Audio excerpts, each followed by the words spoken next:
स्वागत है आप सभी का। आपके साथ मैं हूं स्वप्निल। चलिए रफ्तार से देखते हैं खबरें। देश में ओमिक्रॉन केसेस बढ़कर 1892 हो गए। महाराष्ट्र और दिल्ली में सबसे ज्यादा 568 और 382 केसेस आए। 766 रिकवर हुए हैं। इधर कोरोना भी पैर पसार रहा है। पिछले 24 घंटों में 37,379 नए केस आए। 11,007 रिकवरी हुई। 124 लोगों की मौत हुई। दिल्ली में नाइट कर्फ्यू के बाद अब वीकेंड कर्फ्यू लगा दिया गया है। शनिवार और रविवार को वीकेंड कर्फ्यू रहेगा। शुक्रवार रात 10 बजे से सोमवार सुबह 5 बजे तक यह कर्फ्यू लागू रहेगा। इस दौरान बेवजह घर से निकलने पर पाबंदी होगी। वीकेंड कर्फ्यू के तहत जरूरी सेवाओं को छोड़ बाकी सारे सरकारी ऑफिस बंद रहेंगे। सरकारी कर्मचारी ऑनलाइन या वर्क फ्रॉम होम मोड में काम करेंगे। निजी दफ्तरों में 50% कर्मचारियों को आने की इजाजत होगी। वहीं मेट्रो और बस में यात्रियों की संख्या सीमित कर दी गई थी, जिसे हटा दिया गया है। फिर से मेट्रो और बस फुल कैपेसिटी के साथ चलेंगे। यात्रियों को मास्क पहनना जरूरी होगा। आईसीएमआर ने ओमिक्रॉन का पता लगाने वाली पहली किट को मंजूरी दी है। इसे टाटा मेडिकल ने तैयार किया। नाम है ओमिश्योर। इधर दिल्ली एम्स ने सभी डॉक्टर्स की छुट्टियां तत्काल प्रभाव से रद्द कर दी हैं। उन्हें काम पर वापस लौटने के आदेश दिए हैं। मुख्यमंत्री अरविंद केजरीवाल भी कोरोना पॉजिटिव हुए हैं। उन्होंने खुद ट्वीट कर जानकारी दी। सीएम केजरीवाल ने खुद को घर के अंदर ही क्वारंटीन किया है। बीजेपी सांसद मनोज तिवारी कोरोना संक्रमित पाए गए हैं। उन्होंने खुद ट्वीट कर जानकारी दी। टीएमसी नेता सिंगर बाबुल सुप्रियो अपनी पत्नी और पिता के साथ कोरोना संक्रमित बाबुल सुप्रियो अपनी पत्नी और पिता के साथ कोरोना संक्रमित हो गए। उन्होंने खुद ट्वीट कर जानकारी दी। कोरोना संक्रमण की चपेट में केंद्रीय मंत्री डॉक्टर महेंद्र नाथ पांडे भी आ गए। उन्हें कौशाम्बी स्थित यशोदा अस्पताल में भर्ती कराया गया। दिल्ली में ओमिक्रॉन वेरिएंट से संक्रमण के 81% मामले हैं। यह खुलासा करते हुए सत्येंद्र जैन ने केंद्र सरकार को जिम्मेदार ठहराया। कहा, अगर अंतर्राष्ट्रीय उड़ानों पर समय पर प्रतिबंध लगाया होता तो यह ना होता। देश में 15 से 18 साल के बच्चों का वैक्सीनेशन चल रहा है। आज इसका दूसरा दिन रहा। सोमवार को पहले दिन करीब 40 लाख बच्चों को टीका दिया गया। पंजाब में बढ़ते कोरोना की वजह से सरकार ने नाइट कर्फ्यू का ऐलान किया। कर्फ्यू रात 10 बजे से सुबह 5 बजे तक होगा। देश में हालांकि पॉजिटिविटी रेट इस वक्त सबसे ज्यादा गोवा में है। नए साल के जश्न के बाद गोवा में संक्रमण दर 26.43% हो गई। दिल्ली की एयर क्वालिटी फिर से बिगड़कर खराब श्रेणी में पहुंच गई। आज AQI 369 रहा। राजसमंद में विधानसभा अध्यक्ष डॉक्टर सीपी जोशी आज बहुउद्देशीय पशु चिकित्सालय और पॉलीक्लिनिक का शिलान्यास करेंगे। मंत्रिमंडल में 4 बीघा जमीन उपलब्ध करवाई है। दौसा से कांग्रेस विधायक मुरारीलाल मीणा ने दौसा विधानसभा क्षेत्र के सभी सामुदायिक स्वास्थ्य केंद्र और प्राथमिक स्वास्थ्य केंद्रों के लिए 50 लाख रुपए स्वीकृत किए। कैबिनेट मंत्री सालेह मोहम्मद ने पोखरण दौरा किया। उन्होंने लोगों को टूटी सड़कों को जल्द सुधारने का आश्वासन दिया। कोटा में लोकसभा अध्यक्ष ओम बिरला कल रेलवे स्टेशन का लोकार्पण करेंगे। मेमू ट्रेन को हरी झंडी दिखाएंगे। डूंगरपुर जिले के शिशोद गांव में एक कॉलेज छात्रा ने फर्स्ट ईयर में कम अंक आने पर मौत को गले लगा लिया। 12 शहर के तेल फैक्ट्री इलाके में एक महिला ने एसपी को अपने पति और उसके परिजनों के खिलाफ कार्रवाई की गुहार लगाई। साथ ही रिपोर्ट दर्ज कराई। भरतपुर में एक फौजी ने बेटी का बदला लेने के लिए सरेआम स्कूल में फायरिंग कर दी। स्कूल संचालक की पत्नी घायल हो गई। भरतपुर में स्कूल संचालक ने फौजी रामनिवास की बेटी को चांटा मारा था। छुट्टी पर घर आए फौजी को जब बेटी ने यह बात बताई तो वो बंदूक के साथ स्कूल गए और इस बीच स्कूल संचालक की पत्नी को गोली लग गई।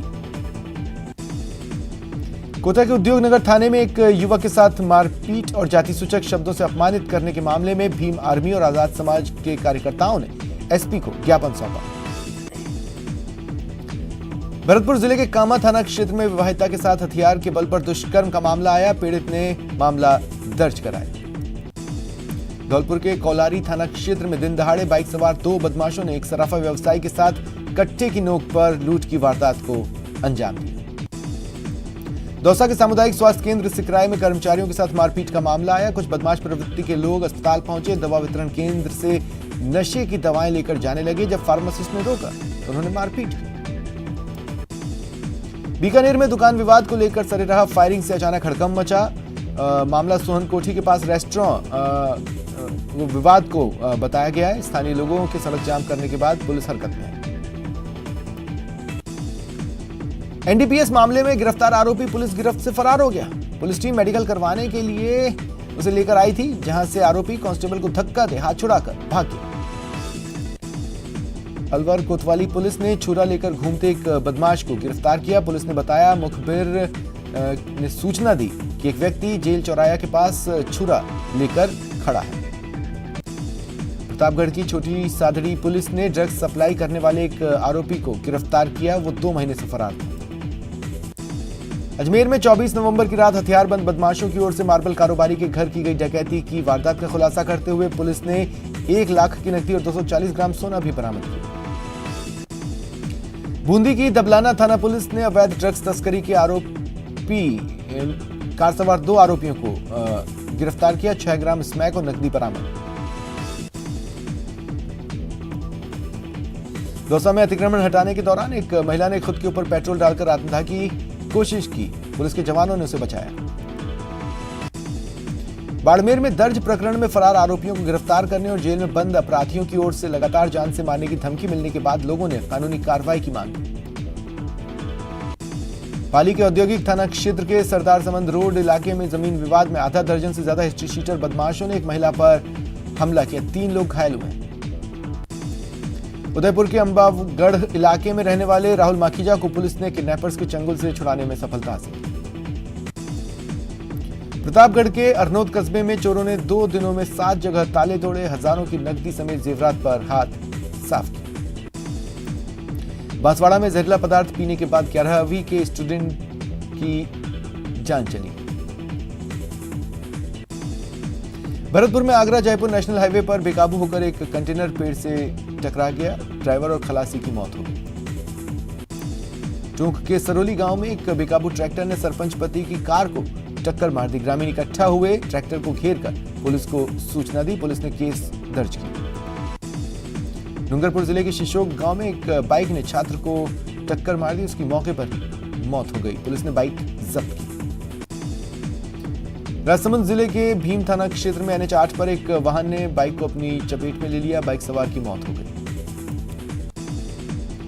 राजसमंद के फतेहपुर के बिल्ली की भागल में चारागाह पर आयुर्वेद विभाग के वेलनेस सेंटर बनाने के विरोध में लोगों ने ADM को ज्ञापन सौंपा। बांसवाड़ा के MG अस्पताल में मौसमी बीमारियों के चलते कतार लगी है। मरीज बड़ी संख्या में पहुंच रहे हैं। जालोर के सांचौर में एक वकील पर SDM ऑफिस में तोड़फोड़ का गंभीर आरोप लगा है। उदयपुर में लोग कोरोना प्रोटोकॉल की धज्जियां उड़ा रहे हैं। उदिया पोल के बस स्टैंड में सोशल डिस्टेंसिंग का पालन नहीं हो रहा है। मास्क भी नहीं नजर आ रहे। भारतीय किसान यूनियन के युवा प्रदेश अध्यक्ष रवि आजाद चूरू के सादुलपुर पहुंचे। दीप कॉलेज में साफा पहनाकर मालार्पण कर उनका स्वागत किया गया। भरतपुर में सांसद रंजीता कोहली का रेलवे स्टेशन पहुंचने पर भाजपा कार्यकर्ताओं ने माला और साफा पहनाकर स्वागत किया। जयपुर में मेयर मुनीश गुर्जर ने हेरिटेज निगम में पहुंचकर दफ्तर का औचक निरीक्षण किया। 75% कर्मचारी अनुपस्थित मिले। देरी से आने वाले कर्मचारियों की गैर हाजिरी लगाई। जयपुर में जेडीए और निगम की टीम ने संयुक्त कार्रवाई कर ट्रांसपोर्ट नगर चौराहे से दिल्ली रोड पर अतिक्रमण हटाने की कार्रवाई की। टोंक जिले की दूनी तहसील में शराबबंदी की मांग को लेकर ग्रामीणों ने एसडीएम को लिखित पत्र सौंपा। कोटा में एक बार फिर शीतलहर ने लोगों को जकड़ा। सुबह के वक्त कोहरा था। कोटा के स्टेशन इलाके में 50 मीटर की भी विजिबिलिटी नहीं होती। और इधर मौसम विभाग ने कोटा समेत कई दूसरे जिलों में अतिवृष्टि के साथ ओलावृष्टि की चेतावनी जारी की। जैसलमेर में ठंड का एहसास बरकरार है। आसमान में बादलों ने डेरा डाल रखा है। मौसम विभाग ने जैसलमेर में कल से मेघ गर्जन के साथ बारिश का येलो अलर्ट जारी किया। कोटा शहर में आज लगातार दूसरे दिन विद्युत लाइनों के रखरखाव के चलते अलग अलग इलाकों में बिजली गुल रह रही है।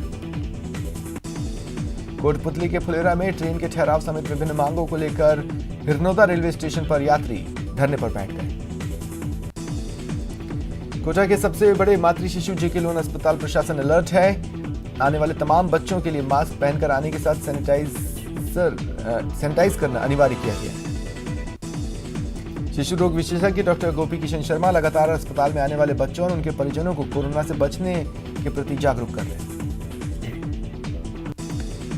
श्रीगंगानगर में पश्चिमी विक्षोभ की सक्रियता के चलते आसमान में बादलों ने डेरा डाला हुआ है। मौसम विभाग ने जिले में तेज बारिश और कुछ स्थानों पर ओलावृष्टि की संभावना जताई। कोटपुतली के शाहपुरा कस्बे में पौष बड़ा महोत्सव कार्यक्रम में उस समय खलल पड़ा जब 2 नंदी पहुंच गए और उनमें लड़ाई हो गई। उदयपुर में आज फोटोग्राफर एसोसिएशन की ओर से पर्यटक स्थलों पर फोटोग्राफर से भारी शुल्क लेने के विरोध में आक्रोश रैली निकाली गई। प्रदेश के कृषि मंत्री लालचंद कटारिया आज राजसमंद जिले के नाथद्वारा पहुंचे। प्रभु श्री नाथ जी की राजभोग झांकी के दर्शन किए। अजमेर में आज सेना भर्ती की तैयारी कर रहे बेरोजगार युवकों ने कलेक्ट्रेट पर प्रदर्शन किया और रक्षा मंत्री के नाम ज्ञापन सौंपा। जयपुर में आज जेडीए और नगर निगम ने अवैध निर्माण के खिलाफ सामूहिक अभियान चलाते हुए ट्रांसपोर्ट नगर चौराहे से लेकर दिल्ली रोड तक अवैध निर्माणों को ध्वस्त किया। भरतपुर में आज आयुर्वेदिक विभाग द्वारा निरोगी राजस्थान की संकल्पना के तहत बालिकाओं में एनीमिया के नियंत्रण अभियान की शुरुआत की गई। अलवर जिले के बहरोड में मानसागर दूध डेयरी पर खाद्य सुरक्षा विभाग की टीम दोपहर को दूध के प्लांट पर पहुंची और निरीक्षण किया। जोधपुर की मनीषा प्रजापत ने इस्तांबुल में आयोजित अंतर्राष्ट्रीय स्तर पर Asian bench press powerlifting championship 2021 में 1 रजत और कांस्य पदक जीता। प्रतियोगिता में भारत का प्रतिनिधित्व करते हुए राजस्थान राज्य की एकमात्र महिला खिलाड़ी के रूप में मनीषा प्रजापत ने अपने 84 किलो भार वर्ग में इक्यूब्ड इवेंट में कांस्य पदक और क्लासिक इवेंट में रजत पदक अपने नाम किया। दौसा में रंगोत्सव कार्यक्रम का आयोजन किया गया। जिला स्तरीय प्रतियोगिता में जिले के 50 से अधिक शिक्षकों ने भाग लिया। कहते हैं इरादे